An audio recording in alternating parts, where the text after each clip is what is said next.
एक बार की बात है। एक गांव में विजय नाम का एक दुकानदार रहता था। विजय की गुड़ की एक छोटी सी दुकान थी। वो बड़ी मेहनत से गन्नों की पैदावार करता और उनसे ऑर्गेनिक तरीके से गुड़ बनाता और अपने दुकान में बेचता। विजय की मेहनत रंग लाई और उसकी गुड़ की दुकान गांव भर में अच्छी चलने लगी।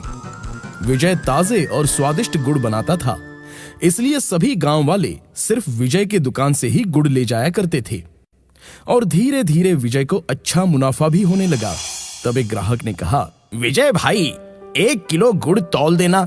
चाची ने आपके दुकान से खास गुड़ मंगवाया है। कहती है आपके गुड़ की मिठास और स्वाद का कोई मुकाबला नहीं, शहरों तक इसकी मांग है।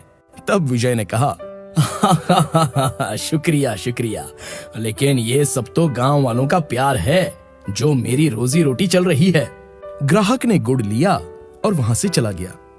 अब दिन ब दिन विजय के गुड़ के दुकान में ढेरों ग्राहकों की भीड़ जमा होने लगी और साथ ही कुछ शहरी गुड़ के व्यापारी भी गुड़ बेचने के लिए विजय के ही दुकान से गुड़ ले जाने लगे। देखते ही देखते ग्राहक बढ़ गए और विजय के दुकान में गुड़ कम पड़ने लगा। इससे विजय अच्छा मुनाफा तो कमा रहा था, लेकिन विजय के मन में और लालच बढ़ गया और एक रात अपने घर में बैठा वो सोचने लगा। उसने मन में सोचा, अब मुझे क्या करना चाहिए? मेरे बनाए गुड़ की मांग तो इतनी बढ़ गई है कि गुड़ ही कम पड़ गए हैं। अगर मैं दाम बढ़ाता हूं तो ग्राहक कम हो जाएंगे।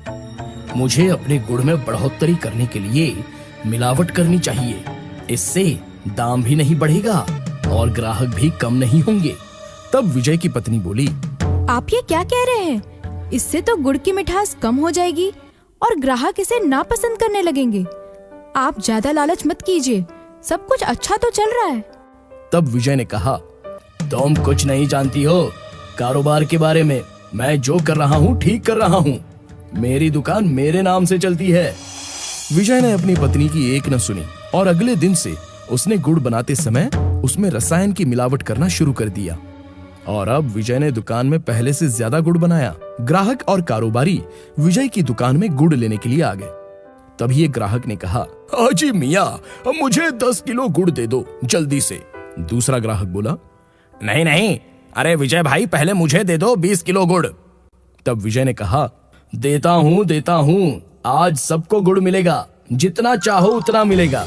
विजय का बनाया सारा गुड़ जल्दी ही बिक गया और विजय ज्यादा हुए मुनाफे से बहुत खुश हुआ और सारा पैसा लेकर घर आ गया। अब विजय का लालच और बढ़ गया। उसने मुनाफे के सारे पैसों को और मिलावटी गुड़ बनाने में लगा दिया और बेसब्री से ग्राहकों का इंतजार करने लगा। तभी कुछ ग्राहक गुस्से से विजय की दुकान पर आए और बोले, तुमने हमें ठगा है, मिलावटी गुड़ देकर हमारा नुकसान किया है। ये गुड़ तो हमसे कोई खरीद ही नहीं रहा है। दूसरा ग्राहक बोला, तुम्हारा मिलावटी गुड़ खाकर तो मेरा बेटा बीमार हो गया। हमने तुम पर भरोसा करके बहुत बड़ी गलती की। तब सभी लोग बोलने लगे, अब हमें हमारा पैसा वापस करो। हाँ, हमें हमारा पैसा वापस करो।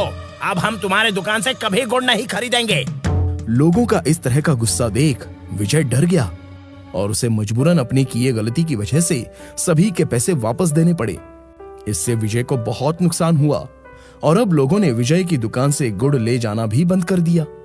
इससे विजय को एहसास हुआ कि उसने अपनी पत्नी की बात न मानकर बहुत बड़ी गलती की और कर्जे में डूबने के कारण उसे अपनी दुकान बंद करनी पड़ी।